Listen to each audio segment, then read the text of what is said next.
Frank Meyer III is a retired American college football player and coach.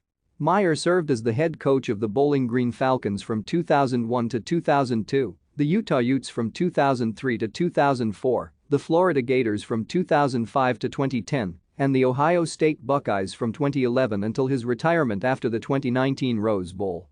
As of 2020, he is still employed by Ohio State University, his job title being Assistant Athletics Director, Athletics Initiatives and Relations. Meyer is also currently an analyst for Fox Sports, appearing weekly on Fox's Big Noon Kickoff pre-game show.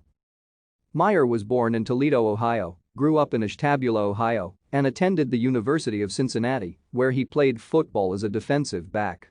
During his time at the University of Florida, he coached the Gators to 2 BCS national championship game victories during the 2006 and 2008 seasons.